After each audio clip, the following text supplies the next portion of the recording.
Ready to explore? We're about to time travel 8,000 years back to Georgia. The country, not the state. You guys sent in some incredible excerpts from Vinos de Georgia, and let me tell you, this deep dive is going to be special. I think we're about to uncover some seriously cool wine secrets. Definitely a bit off the beaten path, Georgian wine. You don't hear about it much, but get this. Georgia's been making wine longer than some of the more famous regions out there. Way longer, actually. Yeah, we're not just talking about a drink here, right? Yeah. This is ingrained in their culture. Oh, absolutely. I mean, UNESCO even recognizes their wine tradition. It's that deep. They've got myths about vines. And get this, archaeologists have found qvevris dating back 8,000 years. 8,000? Hold on, back up. We're talking about those massive clay jars they use for wine, right? Qvevri. Please tell me those aren't just museum relics now. You know it. That's the cool part. They still use them. That's where tradition meets modern winemaking, and it's awesome. Okay, now paint me a picture, because I'm drawing a blank, on how you'd even use those giant things to make wine. Picture this. They harvest the grapes, crush them, and straight into the qvevri it all goes.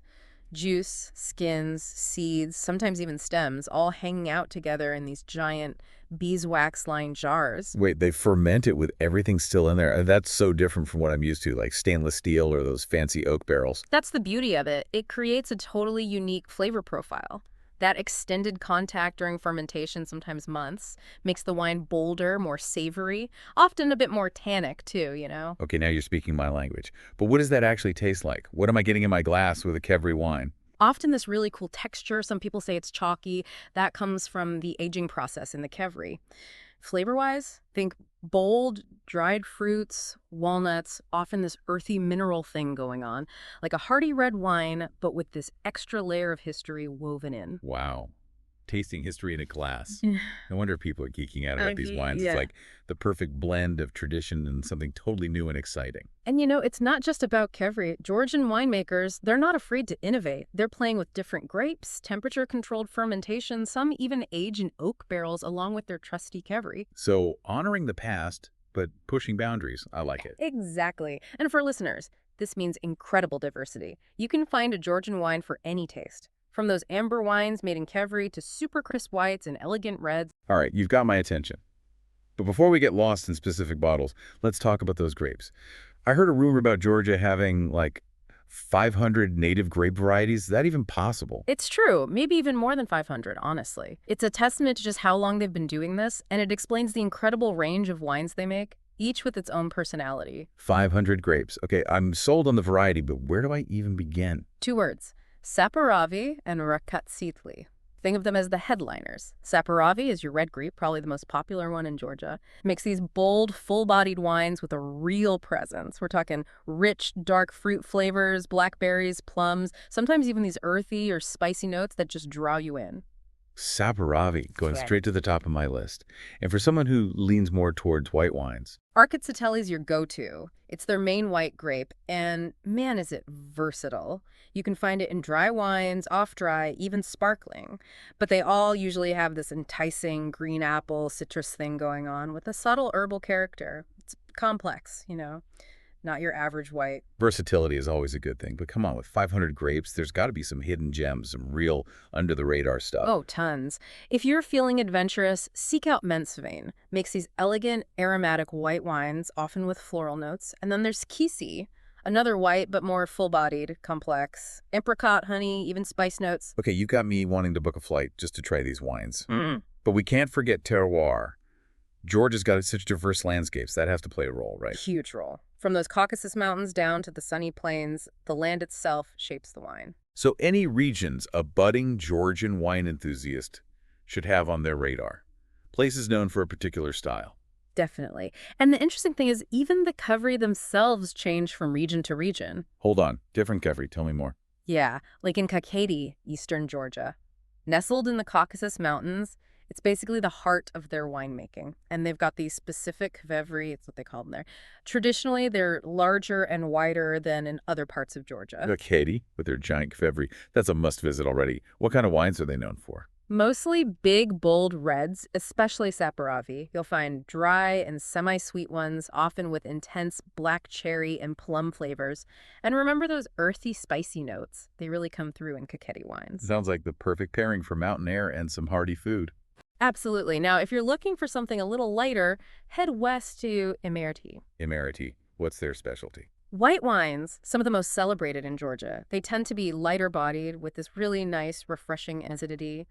Their star grape is silicuri. Think crisp, aromatic green apple and citrus notes, and sometimes a hint of almond. Okay, so we've got bold reds in the east, crisp whites in the west. Anywhere else we should be exploring? Oh, for the real adventurers, there's the mountain regions, Parchalicumi, Svaneti. Those wines are something else, a testament to the winemakers who are willing to work with the challenging conditions, the high altitudes. Mountain wine's always a good story. What makes them different? Well, up in the mountains, you've got cooler temperatures, shorter growing seasons. That all translates to the wine. You'll find brighter acidity, lighter bodies. Even in the reds, they really reflect those unique microclimates. Each bottle is like a snapshot of a specific place. That's so cool. Now, I'm ready to hop on a plane, but I'm guessing not everyone listening can do that. Any advice for finding these wines closer to home? The good news is Georgian wines are getting easier to find. Importers are finally catching on to how good they are. You'll see them popping up in specialty wine shops, even some restaurant wine lists. That's great to hear. But how do we spot them? What should we be looking for on the label? Grape names are key. Sagaravi, Praxitelli, Mcvane, Kisi. If you see those, you're in the right neighborhood.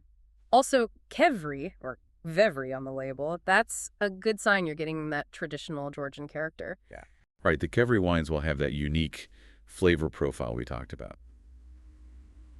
What about regions? Should we be looking for specific ones? The more specific you can get, the better.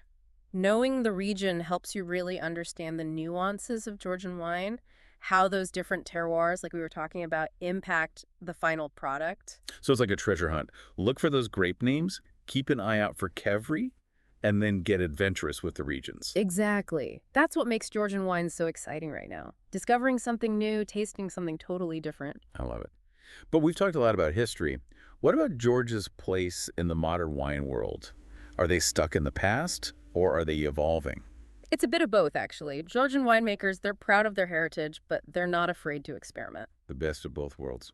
What does that look like in practice? Well, for one, there's a big natural wine movement happening there. Minimal intervention, letting the grapes and the land speak for themselves. Natural wine. It makes sense, given their connection to tradition. Anything else? Blending. Some are mixing traditional Georgian grapes in new ways, while others are even bringing in international varieties. It creates these totally new flavor experiences. 8,000 years of winemaking, and they're still finding ways to innovate. That's incredible. It really is. Georgian winemakers are taking their place on the world stage, and people are taking notice. It's like they've been saying all along, hey, we've been at this for 8,000 years, we're just getting started. Right. It's inspiring. Makes you want to experience it all firsthand, the history, the innovation. You know, it's funny, we talk about old world wines, new world wines, but Georgia, it's like they're in a category of their own. Totally. They're a living example of, I don't know, tradition that never gets old. Plus, that excitement of discovering something totally new, something hidden in plain sight. We've definitely given our listeners a lot to think about today, probably even a shopping list or two. I hope so. There are some amazing wines out there just waiting to be discovered. But before we wrap up our Georgian adventure, let's leave everyone with something to ponder. Okay, so imagine this. You're planning that dream wine trip, right? Do you play it safe, stick to the familiar regions, the classics, or knowing what you know now about Georgian wine, that history, those unique flavors, do you take a chance, go off the beaten path a bit, discover something completely new? I love that. It's your call, listeners. What will it be? That's our deep dive into the world of Georgian wine. Thousands of years in the making and showing no signs of slowing down. Cheers to that.